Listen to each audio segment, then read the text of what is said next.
Welcome to our Essentials small group series. My name is Colin Ambrose and I'm the priest in charge at St. George's. In this session, we begin our study on the book of Genesis. Genesis is a book about beginnings, from the beginning of the universe to the beginning of the people of Israel. And of course, standing behind these beginnings is the activity of God. God is the source of these beginnings, and therefore the source of all things, something we should not forget. As we read Genesis together over these next 10 weeks, we will be learning things about ourselves, but also about God, about His character, His activity in the world, and His purposes for our lives. We will learn things about God that are echoed throughout the rest of the Bible. For our course, we have divided the book of Genesis into 10 sections, again covering 10 weeks. Each section contains about 5 chapters. In each weekly small group session, we will be asking you to focus on one important passage, a passage that contains many of the key themes for that section of Genesis. While it's recommended, it's not mandatory that you read all the chapters in the section. But we do ask that you read through the passage you'll be discussing for that week before you arrive at your small group study. Now, our first section covers chapters 1 through 5, and our specific passage that we're going to dive into is Genesis chapter 1, verses 26 through 31. This is a familiar passage in which we are told that humankind was created in God's image. And we're going to explore what that means. Now, before we explore that passage, I do want to say a few words about how we are to understand the creation accounts in Genesis. Are we to read them as literal history, or are we to read them as myth? And this is not meant to be an exhaustive discussion of this question, but just a few guiding principles for you. First point, if we are to take Scripture seriously, we need always to ask ourselves, what does God want us to hear and learn from these passages? Just like us, God uses language in creative ways to communicate fundamental truths about the world, and more importantly, truths about Himself. Poetry and literature have always been ways of communicating essential truths in different contexts and cultures. And the texts that we find in Genesis are much like literature, and less like a science textbook. Now, this doesn't mean that Genesis doesn't say things verifiable by scientific inquiry, only that it seems that God wants to communicate on His own terms and in His own language. In this poetry, or is this poetry that we meet in Genesis, or is it historical prose? That's the real question, and I would say that God's words here certainly seem more poetic, and therefore it changes the way that we interpret them.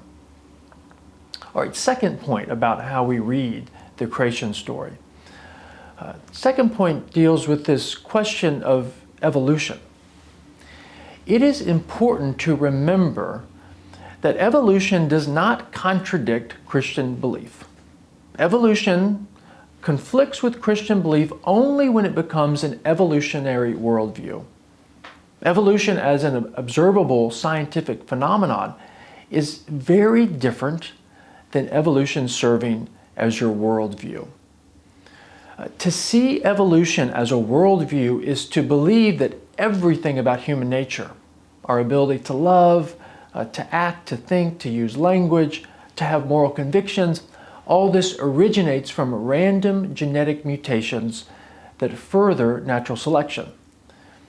But what we have to realize is the scientific teaching of evolution does not demand this. It is fundamentally a theory of origins, not a worldview or a philosophy of what life is and should be about. And so as Christians, we can believe in evolution and still believe in these texts. I personally do not believe Genesis 1 teaches that the world was made in 6 24-hour days. At the same time, Genesis 1 does not teach evolution, but that's because it does not address the processes by which God created human life. Genesis 1 does not preclude the possibility of the earth being very, very old. And I arrive at this conclusion not because I want to make room for a particular scientific view of things, but because I'm trying to be true to the text, listening to the meaning of the inspired author. All this to say, and then I'm going to move on, there are varying opinions about how to read the first chapters of Genesis, and there are deeply committed Christians who hold different views, and that's perfectly okay. As Christians, what we should share is a commitment to listen to the text and to wrestle with what it's saying and what it's not saying. So, with all that in mind, let's look at our passage. Again, chapter 1, verses 26 through 32. And I want to point out a number of things from the passage. The passage begins this way. Then God said, "Let us make humankind in our image, according to our likeness, and let them have dominion over the fish of the sea, and over the birds of the air, and over the cattle, and over all the wild animals of the earth, and over every creeping thing that creeps upon the earth." Now, the first thing to point out is at the beginning of this verse when God says, "Let us." Let us. This phrase, "let us," is new. Our creation takes place on the 6th day of creation. By this point in the story, God has created a lot of things. But with all the other things that God has created, God just speaks. It's a monologue. But here we have a dialogue. Again, everything else is a monologue, but now we have a dialogue. And this signals the importance of our creation. We are different. And so there's a different way that God creates us. Now, when God says, "Let us make humankind," we don't know who the us refers to. Most interpreters argue that this is an inner dialogue within the Trinity, within the heart of God. But what I want to point out is what we see here is that God the Father is inviting others into the act of creation. Right? God the Father inviting others into the act of creation. So remember that. We're going to come back to that idea later. In His image. That's the second point I want to talk about. God says, "Let us make humankind in our image according to our likeness." So what does it mean to be made in the image of God? Well, to image something means two things: to reflect and to represent. To reflect and to represent. If I take a canvas and I paint your picture on it, what I'm trying to do is create an accurate reflection of you so that people will know for centuries what you look like.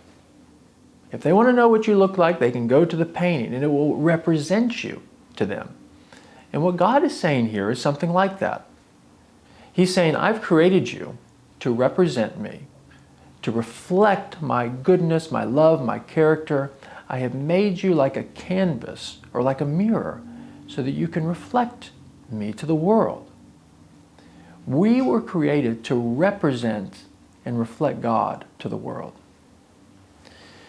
You know, this idea that a human being can represent God, it would have been a familiar idea in the ancient Near East. In the ancient Near East, the king was often seen as an image of God and as a designated representative of the gods, ruling on their behalf.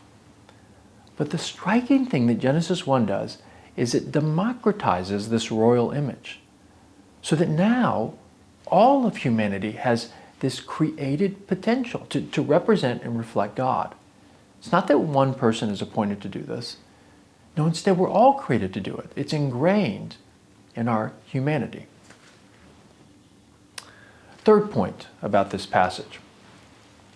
This idea of male and female. We're told this in verse 27. So God created humankind in his image. In the image of God, he created them, male and female. He created them. Male and female. Commentators, they talk about how we should take note that both male and female are mentioned in this creation account. When God created the animals, earlier in the story, he obviously creates male and female animals. But the text doesn't say this. It just says he created animals. But with us, it's different. We're created male and female. And see, the author, what he's doing here is he's making it very clear that the female images God as much as the male in their similarities and in their differences. One does not image more than the other. Fourth and last point I want to address is the idea of dominion. The important theme, dominion. We're told in verse 26 and in verse 28 that we're given dominion over all living creatures. Now here is what's so fascinating about this idea of dominion. The first words, the first ones that God speaks to us are not about our relationship with God. That's what you might expect, for God to make us and then say to us, well, now you'll worship me, you'll serve me. No, the first words that God speaks to us are about our relationship with the earth, with God's creation. God gives us dominion, and that's the first thing God says to us. Dominion means control or sovereignty or power. And he says to us, the first thing, by the way, he says to us is, I'm going to give you dominion. I'm going to share my power with you. Now think about that. That's amazing. From the beginning, God chooses not to be the only one who exercises creative power in the world. The initiative for creation, that is God's initiative. But then he invites us into a power-sharing relationship with him. I'm going to say that again. God invites us into a power-sharing relationship with him. Which, by the way, if you remember, is consistent with our creation when God the Father invites others into the act of creation. God is a God who shares his power. And to be human is to be in a power-sharing relationship with him. This is a big idea, I know, but think through the implications of this. They're profound. I think one of the implications is that representing God is not just about reflecting him, but it's also about partnering with him in his work. That's incredible. Something else to say about this word dominion? If you go to the Hebrew dictionary, what you'll find is that this verb, to have dominion, is understood in terms of caregiving, even nurturing. This is not about exploiting the earth. Rather, we are to relate to the world as God relates to the world. We are to care for the world as God cares for the world. Because again, we represent him in his compassion. And so the power that we share with him in exercising dominion, it's not about coercion or manipulation, but it's about responsibility and care. He invites us to share power with him so we can help creation reach its greatest potential. This vision of humanity in the beginning of Genesis is a profound vision of the human person.